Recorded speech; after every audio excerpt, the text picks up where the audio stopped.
I have here two of my most recent acquisitions in heroes.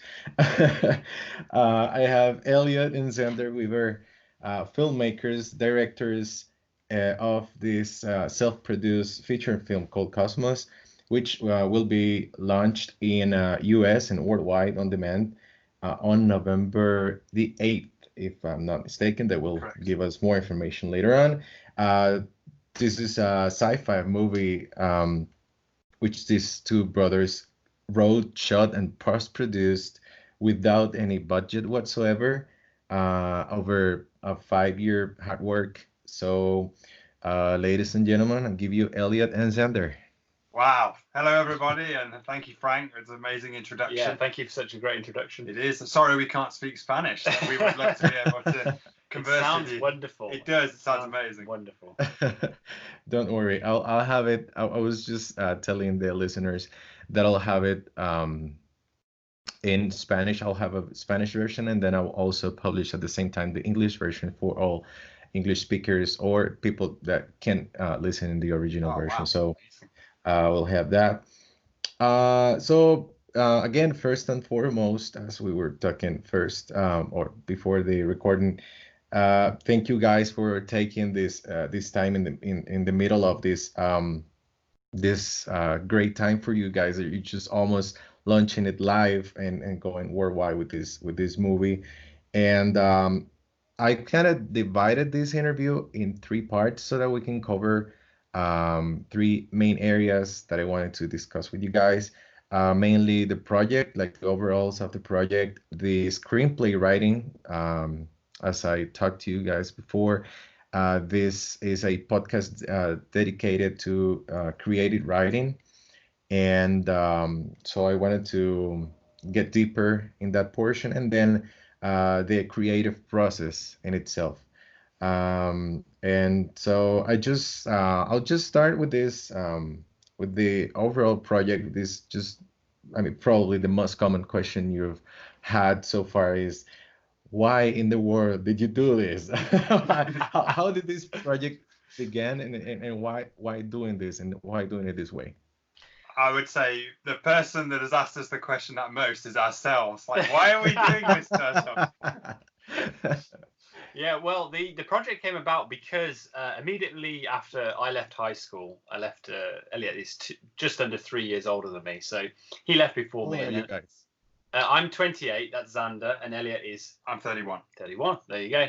And yeah, so he left high school and he had a job and he did work and kind of waited for me to leave. And when we left, we then were like, this is it. We want to be film directors. Let's get going. So we wrote a script called Encounter, for a film called Encounter. And we kind of just wrote the film that we wanted to see. We were like, let's not put any limit on the imagination. Let's just create something. It was still quite refined. It was still quite contained as a story, but there were elements that would require a lot of money and a lot of assistance and big crew and everything. And we got to the point where we needed to go and raise finance for this film. And we had a really great team attached, but the thing that we kept hearing time and time again from investors or potential money sources was, your team is great, but you guys have never made a feature film before. So go off and make a film to prove that you can make a film, which is a bit of a chicken and an egg scenario, really, a bit of a challenge. And I think all filmmakers face this kind of challenge. Yeah. But, you know, we heard that enough that we went, actually, let's do it. So we wrote Cosmos. We learned from our first script and we said, no, let's just write something we can achieve. Let's use what we've got and let's create something that we can, at the very least, we can just do. We don't need to ask for permission. We don't need to wait or find people. We can just get on with it. And that was Cosmos. It was taking back control and trying to get our first feature film made, hopefully with the goal of being able to then use that to get bigger projects off the ground. Awesome. So it was just kind of a way to depend on yourselves to come up with this project. Absolutely, yeah. Great. And we didn't want to put Encounter on ice and then find ourselves having written another script back in that same position of needing to go and, get support from someone. So it really was a case of going, let's make this film as contained as possible, that we can make it ourselves. And it makes sense as well. If you're going to someone and you're saying, oh, we need money to make a movie, it's only natural that they're going to go, well, what movies have you made before? You know, what proof do I have that you're not just going to take this and make a terrible film? So yeah, it's not an easy thing to hear when you're in that situation, but it's a very valid thing to request. It's very fair. Yeah. Okay, so when you started, you were like, what, 22 and 24 or something? Yeah. Well, when Zander left school, we didn't go to university, so we both left high school and decided to go and pursue filmmaking. Right. So when Zander left school, I was 22 and Zander was 18, 19, and we wrote Encounter. We spent about 2 or 3 years on that. And then when Cosmos came into the mix, I was about 26 and Zander was about 23, and we've been on Cosmos since then. Well, yeah, that's huge. That's huge, and it's very refreshing to have a couple of young people doing that. I mean, I consider consider myself being a young person. I'm 32. We're still young. Don't worry. But yeah, when I started with my book, I also had that challenge going to publishers and stuff, and I was like, I can do this myself, and then prove myself all the way up to bigger projects and stuff. So I totally understand that, and maybe all us creative artists go through that process. Yeah, I think so, exactly, and I think it's a very common thing to be kind of young and passionate and kind of have that fire in your belly, as they say, and go, I can do this. I know I can do this. You know, just give me the shot. But there's also, you have to balance that kind of creative side with the practical side, and you have to go, it's not unreasonable to actually prove yourself a bit and climb the ladder. Yeah. Okay, so now going deeper with the project, what was the biggest challenge that you had, like when you already started? What was the biggest challenge during the process? I would say the biggest challenge was actually a mental challenge. It was keeping momentum and the persistence required, because making a film of this nature, we didn't have a lot of team members to turn to and basically keep ourselves company, or keep company, keep friendships, and have a social side to the filmmaking process. What he's trying to say is we didn't have a life. Yeah, basically. So a lot of, particularly post-production, was just over 2 years full time. Zander and I just working on the film basically ourselves in isolation in our house, and that was probably the most challenging element, keeping that motivation to keep going when the end just never seemed to get any closer. It was just an endless stream of work to do. And making a film of this in this nature it's not a particularly glamorous way of creating. You don't have all the luxuries of perhaps more budgeted productions. So that's one of the things that really tests your passion for creativity, really. Yeah, and just a bit of context for your listeners, like when it comes to Cosmos, we did almost everything ourselves. So we had 3 main cast. There's a 4th cast member who came in right towards the very end, and for the most part we had 3 crew, and that was myself, Elliot, and our mom. And we had friends who would come and they would help us out every now and again, but for 80% of the shoot it was just 3 actors and 3 crew. And then when it came to post-production, we had we managed to find a very talented musician to write the music with, but again, everything else was ourselves. So the edit, the sound design, the visual effects, the lot. And so yeah, that process. I remember when we were shooting, and I thought, this is so hard. Like, I cannot wait to get into post-production, and we're sitting down in chairs in the warm. We're not outside in the cold at night. It's going to be great. What's the big deal? But actually, that post-production process was so lengthy, and it was a real mental challenge. So I think you're right. As hard as the shoot, yeah. Wow. Well, the credit roll will be short. That's for sure. Yeah, we're proud of that. I mean, I think some filmmakers like to go, I'm going to just try and bulk out this credit list because it will make the film look, official. We were the opposite. We were like, no, I want to be so truthful. and our credits don't roll. They just come up on screen. We've got 2 credit cards that come up, and that's everybody on the film. So it's quite funny, actually. Great. And was it what you expected? I mean, when you started the project, you have this this idea and this expectation of how is it going to be, and was it what you expected? It was as hard and as rewarding and as challenging as you expected? I would say it exceeded our expectations pretty quickly, to be honest. In what respect? Well, as I would say in the reward and the sense of achievement, and as Zander has already explained, Cosmos started by being almost this vehicle project that we kind of had to do. It's like, oh, okay, then we'll go away and make this film and show what we can do. And it was just supposed to be this project that we kind of, okay, let's do it, let's get it done, and then we'll go back to Encounter. But very, very quickly, as I guess all creative people can appreciate and relate to, when you pour your heart and soul into something, you very quickly fall in love with it. And very, very quickly, Cosmos became a project that we fell in love with and wouldn't want to be doing anything else. And the friends that we've made with the actors through the process, and everything that we've learned about filmmaking by having to do everything ourselves, it was a film school in itself. So the film started as one thing, but it has ended as its own very self sort of contained, rewarding process. And actually, we say this quite often. We grossly underestimated how much work was involved here.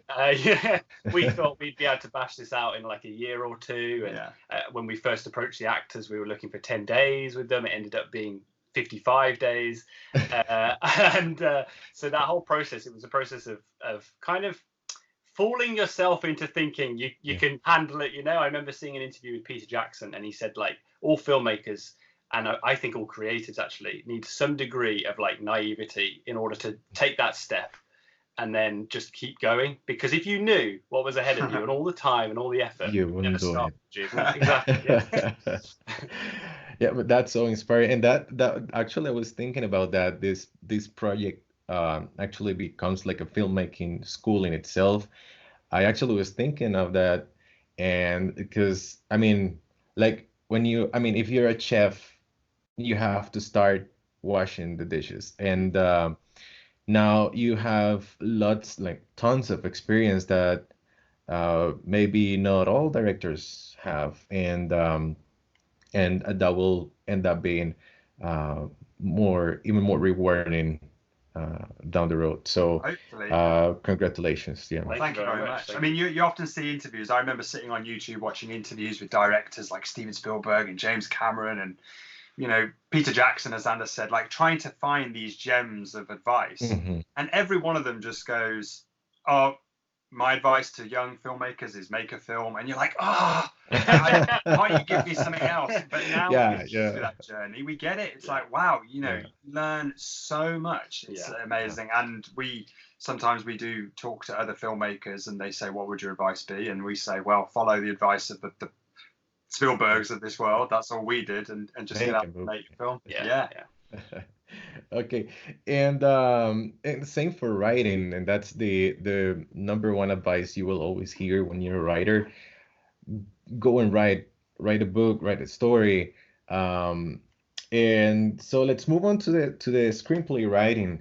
And my first question will be, did you know all this story before you started to write? Or, I mean, my question is because you have these two kinds of writers, like the writer with the compass and the writer with the map. The writer with the compass that knows exactly where it's going and it just has the route and everything. And then you have this map guy who's just trying to figure it out down the road. What will be the profile you think you had with this I project? really like those two analogies, by the way. I've not heard of that before. It's really cool. I would say we are the writers with the compass. Yeah, I'd say at least we were with this. Yeah. We did a lot of work beforehand, really pinning down what we wanted from the script and from the story, and we like to lay it all out and make the plan so that when we actually sit down and start putting words onto the page, that kind of structure, film structure, is in place, and it gives you that freedom to be creative with the writing, but you know you're on the right track in the process. That's how we feel anyway. That helps us. Yeah, I'd agree. And you know, as people know, as your listeners will know, being writers, film scripts, they're really like the blueprint for the film. So they have to have this architecture underneath them, this technical structure, that in order for an audience to feel like they're watching a familiar film, that structure has to be understood and adhered to. So I mean, at least at our level of experience, which, you know, we've only written, this was the second film script we'd ever written, we try to adhere to those tried and tested techniques of planning it and getting it all laid out. What are the arcs? What are the story points? And that's actually the process we enjoy the most of writing. And then it's just a case of going to the keyboard, like Zander said, and doing the typing, you know. Yeah, and maybe that's like a filmmaking mindset, because you know that you have to have everything in place before getting the camera to record, and because you have this budget of time as well, and you have the actors for this many hours, and that you have to know everything or almost everything before you start shooting. Because for us only writers, maybe we have more liberty, but again, hearing you guys, it makes us all think that maybe that approach is makes things easier at the end. Who knows? Maybe. I mean, we have no experience in writing like long form stories. We don't, you know, I don't know structure of novels and things like that. We've actually, interestingly, we have really toyed with the idea, or we really want to do like a short novelization of the film Cosmos. We wrote the script, but on many occasions we've sat down and tried to start typing the novel and just don't know where to go. Like, it's a very, very different process. Different and with a film, there are some critical things to hit which may or may not be the same with other forms of writing. So it might be like, by page 17 you must have done this, and by page 60 that has to happen, and you know, there needs to be this turning point for this act, etc. So I think you know, when you're trying to get people to read the script and all that, you need that familiarization. And I think maybe there is more of a creative freedom with other forms of writing. You can be a bit more expressive and explorative, and maybe you don't need to stick to those structures so much. I don't know. You tell us. Will you publish this script? Yeah, we'd like to. We'd like to make it available for people to read. Yeah. Great. Awesome. Okay. Now, did you feel like when you were writing, did you create an environment so that the characters, I don't know how to put it, did the environment or the characters drive the story? I mean, either you have an environment that creates the story in itself and then it drives by itself, or you construct these characters and you build them up so that they have the story. Yeah. I think again, because of the limitations of no budget filmmaking or low budget filmmaking, you kind of have to fall back on telling a story about people rather than special effects and big action set pieces. So a lot of indie films will be very sort of character study stories rather than plot based action based sequences. So I think we poured a lot of effort into making characters that we wanted to explore with the audience, and really, even in the finished film, we feel that by the end of the movie, we hope audiences they're rooting for the characters rather than actually caring really what happens in the plot. So I think we developed characters and then set them in a world, but really just wanted to let the audience have time with those people. Interesting, because I like that approach when I compare film like screenplay to novels or shorter stories.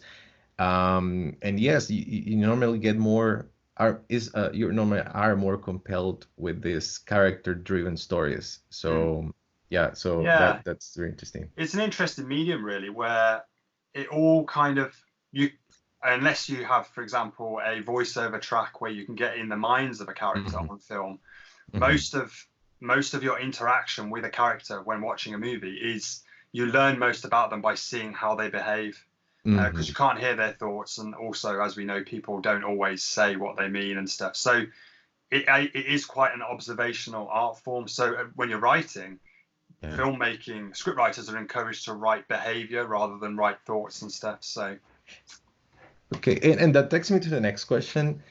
I think in creative writing, one of the biggest challenges is writing compelling dialogues, because you end up with conversations, and that's not a dialogue. And in a movie and in a screenplay, that's all you have. I mean, you cannot, as you said, only if you have like a voiceover or something like that, but you normally have just the dialogues to interact with what people are thinking, right? So do you have any tips, any advice for writers on writing dialogues?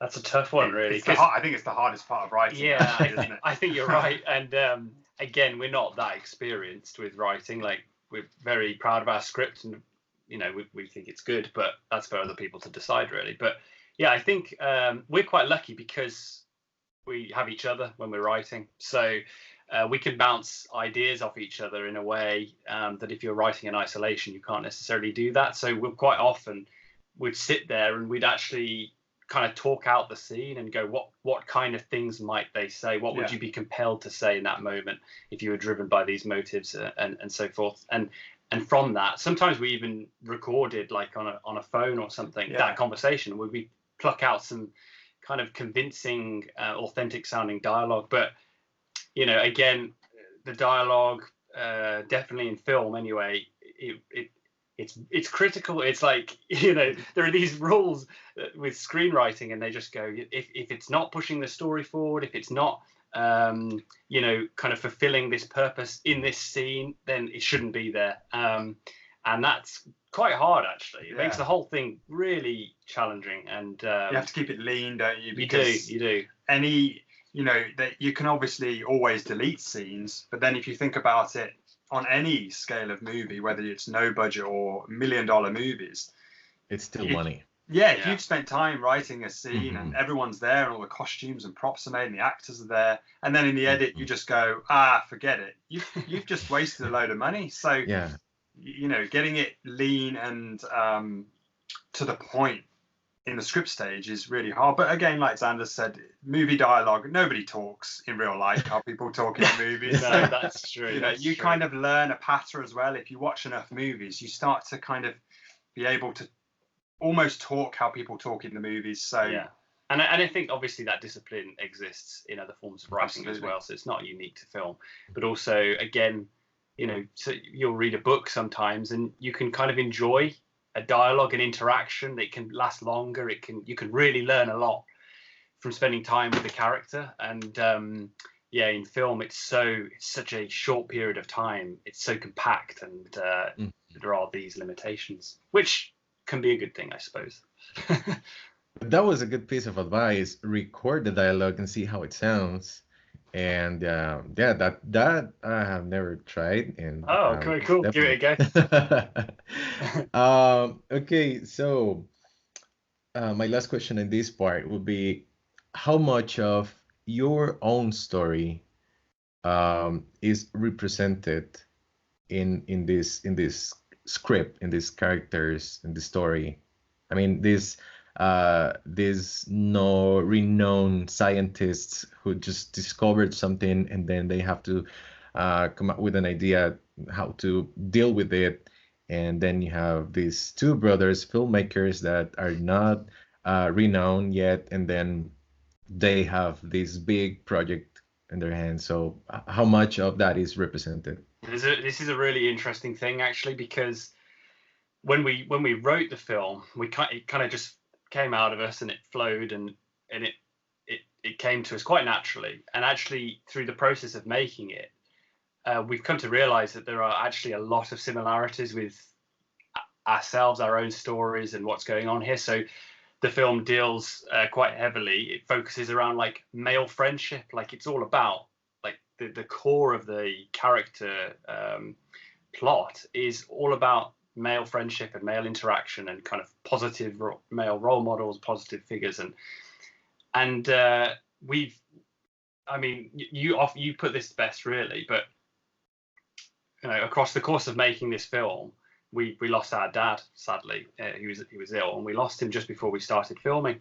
And you know, this film is about 3 characters who all have a shared love of something. In this case, it's astronomy, and they all come together and they do something amazing, and we watch it happen. And you know, we obviously didn't know that this was coming with our father, but it did. And actually, now we look back at this story and we go, well, you know, our dad encouraged us to make films when we were younger. We had this shared love.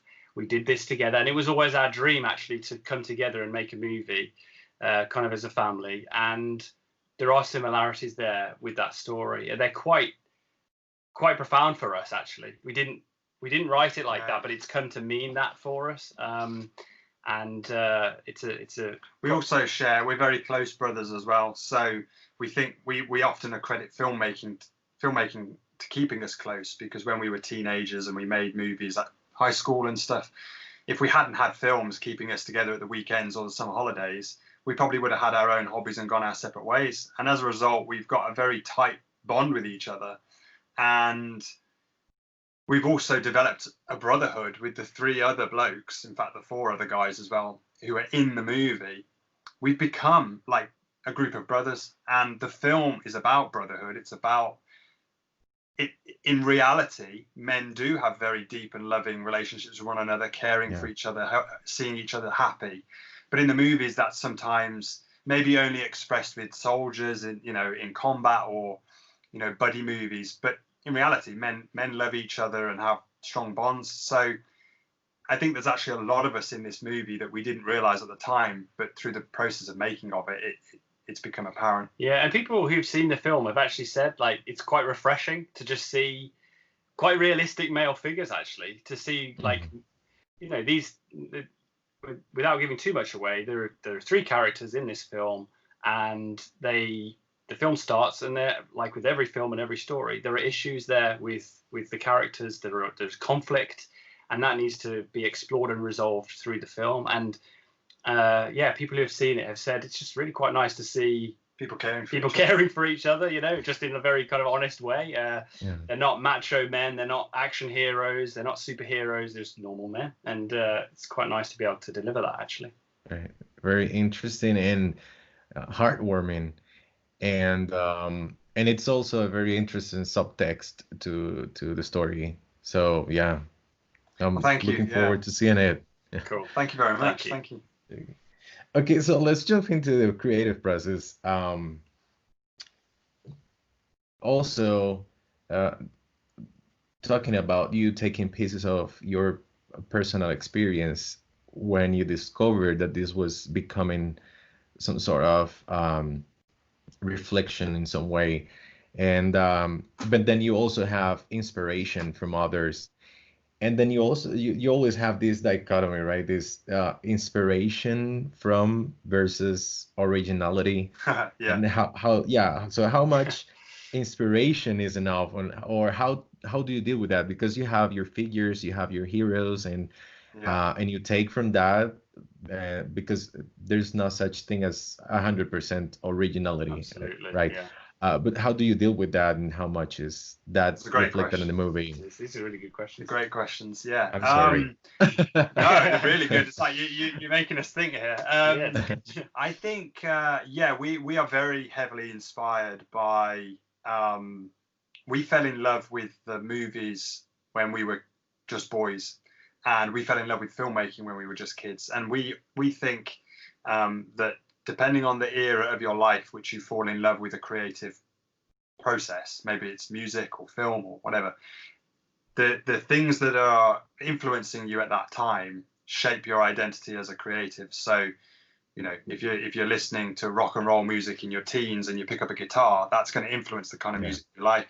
And so we fell in love with movies as kids, and so we have very much kept that identity of like Spielbergian adventures and pure warm stories like Disney and Pixar and all these films that we were watching as kids. And so when it came to making Cosmos, our first film, hopefully in our career we will explore other ideas, but we wanted to make this film almost like a tribute to the movies that inspired us to be filmmakers. So there was a lot of inspiration from those sources where we wanted to almost look back at a type of film that we don't see so regularly now. Like Zander said, they're not action heroes, they're not superheroes, they're just ordinary people in an extraordinary circumstance, and we don't often see those movies that much these days. And we you know, like Elliot said, we grew up on those kind of movies. It was the ordinary in the extraordinary kind of circumstance, and so but when it comes down to actually the details of it, like the actual filmmaking process, as Elliot's already said, we've got a handful of kind of inspirations, but at the very top there is Steven Spielberg for us. Like, he is, in our minds, just absolutely brilliant at what he does. And so when it came to making Cosmos, we tried to learn from his technique and his style. I'm not saying we got close to it. I wouldn't profess that at all. That's for other people to decide. But we also didn't want to make it feel like a copy. We wanted to make it feel like the genuine article. So, you know, in the 80s and 90s, Spielberg was known for making a particular type of movie that had a warmth, particularly in the 80s, things like E.T. and Amblin. They produced things like The Goonies and Back to the Future. And we wanted to take some of that warmth and take some of that genuine, those genuine stories and kind of sprinkle it on our film, really. So some people, again, who've seen it have said it feels really Spielbergy, which is an enormous compliment. And, you know, I think they're being too kind. But we do hope that when people watch it, it clicks with something that they feel like they are somewhat familiar with in the past. And it's quite interesting because you've got things like Stranger Things that are out and hugely successful, and they kind of lean on that idea of the 80s era and the adventure. But they're set in the 80s, and obviously with Cosmos, it's present day. It's a contemporary story, and it's actually quite nice to take that tone and apply it to a modern day setting. Yeah, so, I agree. Fingers crossed people get that kind of vibe. It is a balance, though, because you obviously do want to also explore some of your own ideas. But I guess as a creative, one of the things you very quickly accept is you're always going to be inspired and influenced, aren't you? Oh, yeah. And there's... Oh, sorry. I was just going to say there are things that since, you know, Cosmos is locked and it's finished, and we've seen films since that we may have seen years ago, you know, back when we were like really young, and we've gone, oh, there's something really similar in Cosmos. You know, has that gone in and stayed in, and then, you know, 15, 20 years later, just popped back out into your head and gone, hey, this would be a really nice. So you're not wrong at all. Like, there's no such thing as complete originality. I think everybody borrows, and everybody kind of steals ideas and things. It's fascinating. Yeah, I mean, even language itself, it's not original. You're borrowing things that are already invented. But yeah, so you sort of use this inspiration and these approaches to certain problems or like things you have to do in the process, and you use that inspiration as a vehicle to deliver your own message. Exactly. So like film is this, you're presenting like a moral argument, aren't you? You're going, I think this is how we should be, or this is how people should behave in those circumstances. So you've got this theme that you want to express to the audience, hopefully subtly and, you know, convincingly. And then it's about going, how do I, you know, what's the best character to put in this mix to cause conflict here, or what's the best setting, what's the best camera technique, what's the best piece of music that can all service this you know, this proposition of this is what it is ... And talking about the message that is delivered, do you think that art should always have like an ulterior goal, or like even an agenda, or do you think of art just because of art? I think it could be either. I think it could be either. Interestingly, you know, when I fell in love with movies and stories, for many years I was like, movies are movies, you know, they don't need to have some hidden agenda, they don't need to have a hidden message, you know, they're there to, some of them are there just to entertain, and people can go and just have a fun time. But actually, kind of in the process of growing and learning, I've gone, the very best films that entertain people all have some kind of a message. It may not be, you know, a kind of hard agenda, but they're all trying to say something, and that kind of informs all those decisions that a director, for example, makes in the process of the film. If you don't have an idea of why you're telling the story, then when you're answering all these questions along the way, like what costume should they wear, or how should we light this, or how should we shoot it, or what should that character say, then I think you can get a muddled result. So some films and some stories are very clear with their agenda, and you know, they're praised for it, and other films are far more subtle, but I think they're always there. And actually, I think personally it's quite important to have that, but whether or not that's the purpose of. What do you think about that? What's your opinion on that? Well, I think that thing is that I usually write just for the sake of writing, but then when I read, I'm always like trying to look for this hidden message. So I think that, and you were putting in words that make me think that maybe having this idea clearer makes it easier when you have to make small choices, small decisions, customs, dialogues. Where am I? What's the shot like? What's the color palette? And because this is what I'm trying to say, even though the story is just, or the shot is just someone like a vehicle pursuit, but how am I communicating my message in this shot? And that same for writing or art, whatever kind of art it is.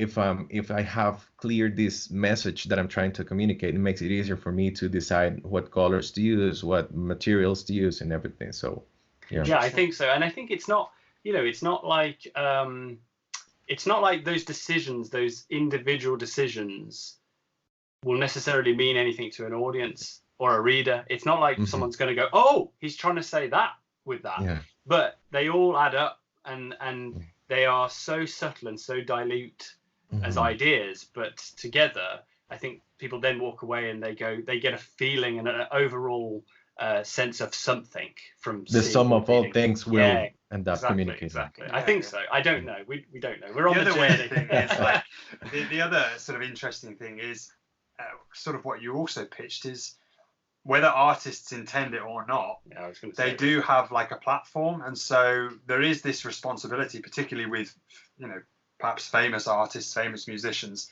They may release a song, for example, that has no message at all, but if they haven't paid attention, there may be a meaning in that people will take from it that they don't intend. So, you know, I guess you have to make sure you're not presenting a message that you didn't intend because you were just making a cool song or something. But actually, it's very interesting. I find the whole, I mean, I feel like it twists towards the whole conversation of like, what is art? You know, what, like, if something means something to you, then who can tell you that it doesn't, you know? And so like, you can make a movie and someone might watch it and go, I think in that scene they're trying to say this, like, surely look at how it's lit, and look, the character just happens to be looking that way and that character looking that way, surely it means this. It may not have meant that at all, the director may not have intended it, but if someone sees that in it and it means that to them, well, who's to tell them otherwise, really? I find that's fascinating in itself, but I guess that's a whole different topic. No, I strongly believe that, and it has happened to me, and I think happens a lot with poetry as well, that like the writer has an idea and it just puts it out there in black and white, and then when you read it, it's no longer the writer's piece of art, but it's the reader's. And then you put your own colors, your own experience, because the words, I mean, the meaning of the words, you give the meaning by the means of your own experience as well. So totally, that's so cool. I mean, it's fascinating how it definitely crosses the mediums, because in film you can have a shot of someone we were talking about this just the other day, but you can have a shot of an actor and they can be doing very little, and you can, depending on how you move the camera and what music's playing, it can suggest something to an audience, but the audience definitely projects their thought process onto that performance. They're going like, I think they're feeling this. That's what I'm reading. That's what I'm feeling. Well, but they're not necessarily projecting that as a performance. They might not. It might not be that clear, but it is 100% clear in the audience. There's that famous acting experiment, isn't there, which you may have heard of, where there was a famous acting teacher, and he got his students to watch a piece of film where there was a close-up of an actor,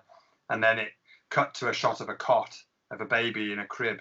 And he'd stop the film and said to his students, "What's this actor portraying?" And they went, "Love, he loves this baby." And he went, "Oh, okay, interesting." And then there was another shot of the same actor, and there was a bowl of soup, and he said, "What's this actor portraying?" And they were like, "Hunger." And then there was it's same again, and it was a coffin, and they said, "Oh, it's grief, it's grief." And he said, "That's fascinating, because that's the same shot of that actor every time, but you have projected by what I've cut it to. You've enhanced the performance yourself, and the actor's doing the same thing." And I think that's one of the things that you learn as a film director.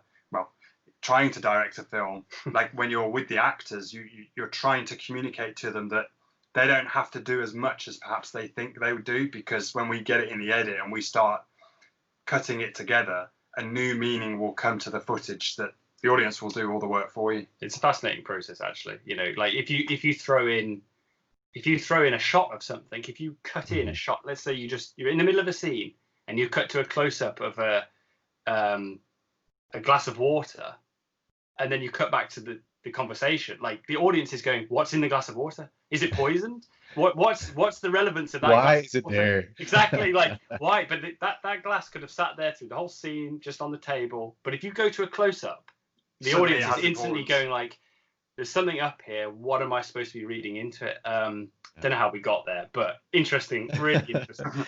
I was watching the other day. I was watching this analysis of Stanley Kubrick's style, and it was, I think it was the Clockwork Orange, and this YouTuber was like analyzing some sort of triangles and perspectives, and it's like very intricate. And I was like, I don't think those they thought of that when they were filming it, because it was just so pinpointed. I was like, I don't know, but it seems important for him. So it communicated a message for him. Yeah, exactly. It's hard to know whether sometimes there's also a really great video I saw recently by a director called David Sandberg, and he directed the recent Shazam movie. He did short films, and then he got into Hollywood and made Shazam.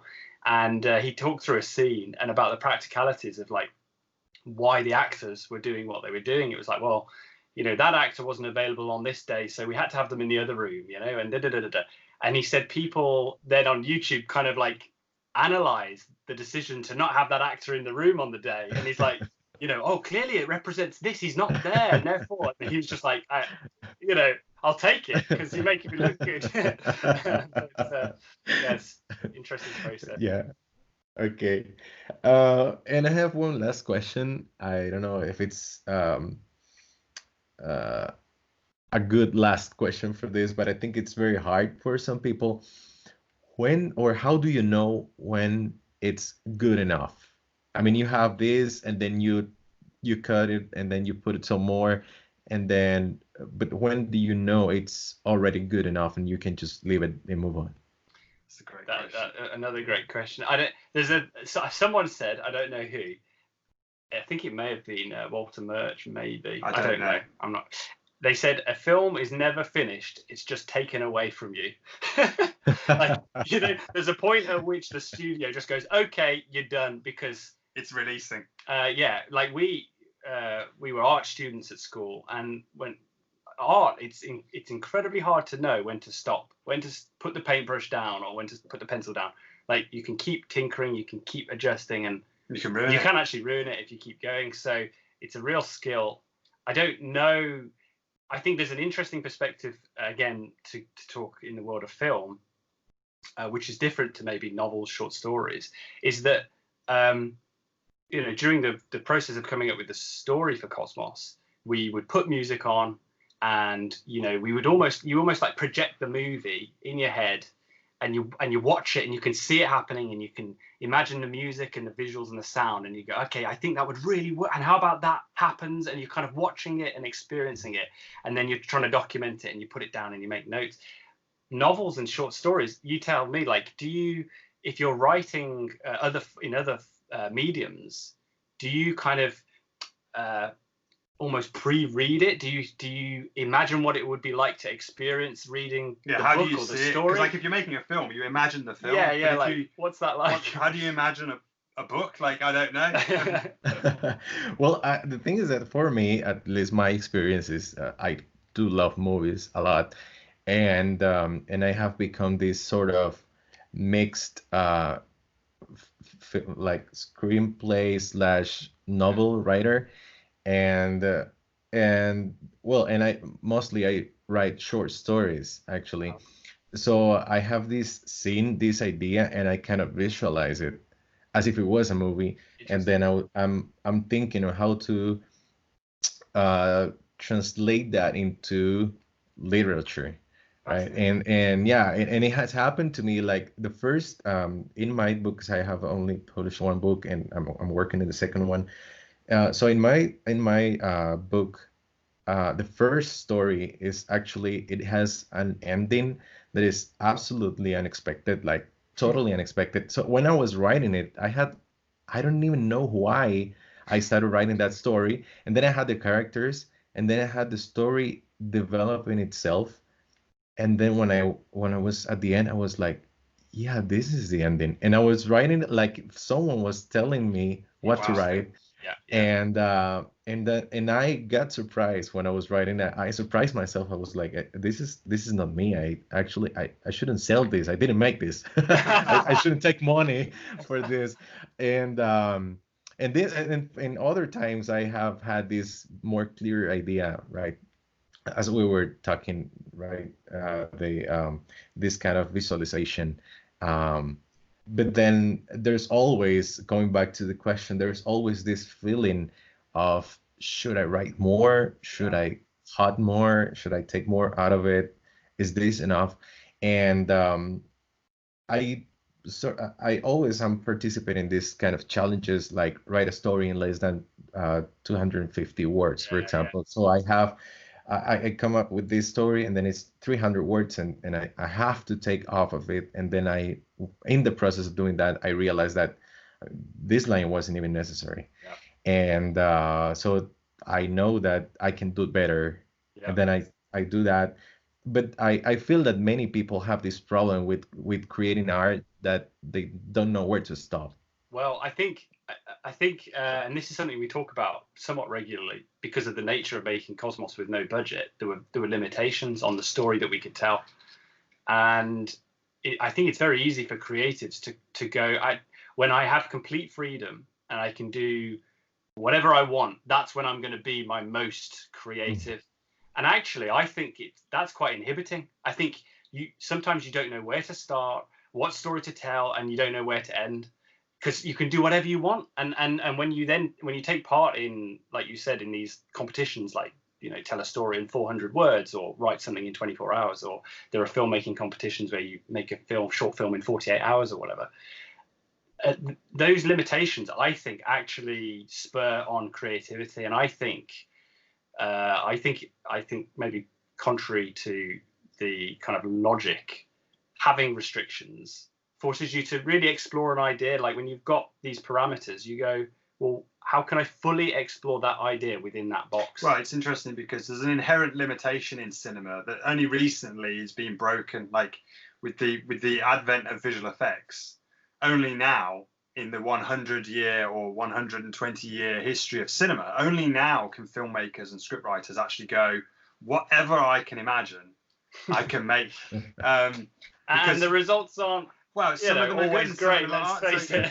So, the tradition of cinema is pretty much like, well, that's a great idea, but we've actually got to make that happen somehow. So I think in novel writing, for example, it might be harder because you don't have that same limitation where you've got the logistical side of the filmmaking people going, yeah, and how are we supposed to make that happen? Like, it's a great idea, but we've actually got to make this man float through the air, or all that sort of stuff. So I would also say, from my perspective, I don't know whether this applies for Zander, but I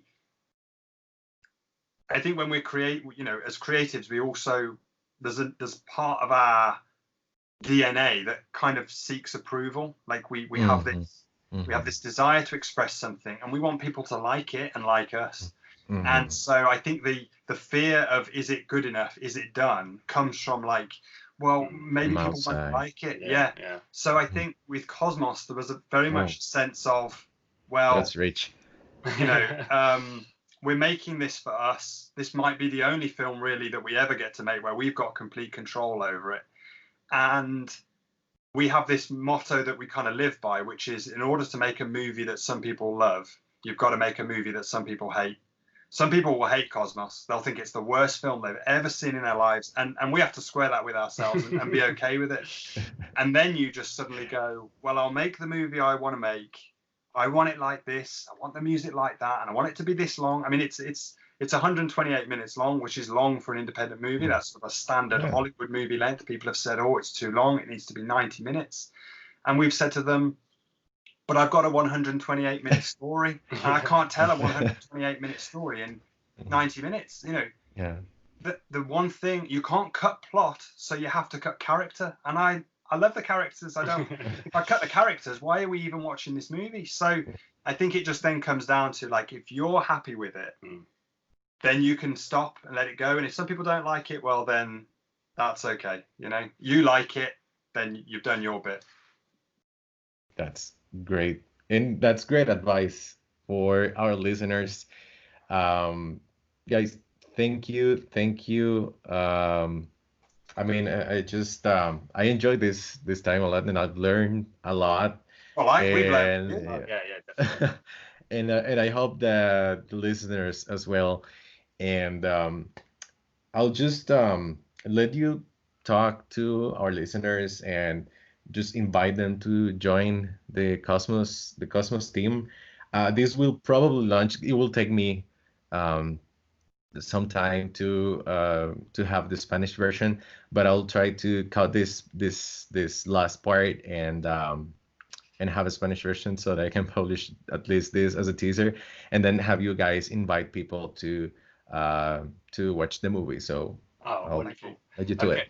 Well, Cosmos is coming out on November 8th. You've mentioned worldwide on demand, and in the US on select theaters. And if people want to kind of come along and join see the process, see how we've made the film, watch the film, they can find us on social media. We're on Facebook. If you just search for Cosmos Movie, we'll pop up. On Instagram, we are Cosmos_movie, and on Twitter, we're Cosmos Movie. And we're all about creating a community of creatives, of filmmakers, trying to support each other. So if anyone has any questions about the process of making Cosmos with no budget, just fire them over, because we love it. Like, it's almost an unforeseen, wonderful benefit of making this film is connecting with other like-minded creatives like this. We're talking to you now because we decided to make Cosmos. Yes, that's wonderful. So yeah, that's all I'd say. Please join us on Team Cosmos. Well, and now we have, I was just thinking in the back of my mind that that's a good idea for a movie, like a writer that doesn't know where to end, and it's just too ambitious. And I just see Leonardo DiCaprio as the writer, like, I like it. I mean, some sort of this aviator character. You've sold it. Yeah, he's got this story that just, he can't finish it. It just keeps getting bigger. The longest story ever written. Yeah, the longest film ever written. The longest story.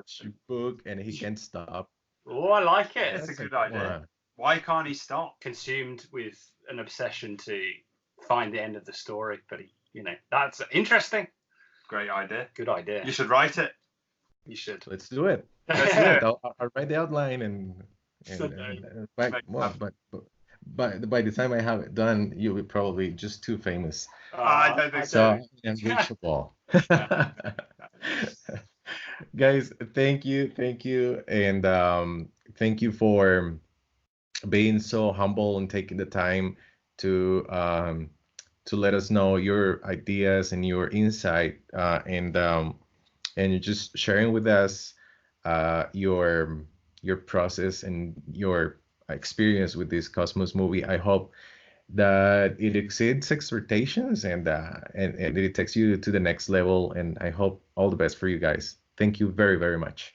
Thank you for having us, and thank you for your support, Frank. Really, Thank really you for being appreciate so it. kind. Yeah, we love talking to you. Looking forward to seeing the movie. Okay, so and switch to Spanish just to say goodbye. Muchas gracias por acompañarnos en este episodio de Taller Literario con Frank Herrera. Nos vemos en la próxima. Espero que hayan aprendido muchísimo.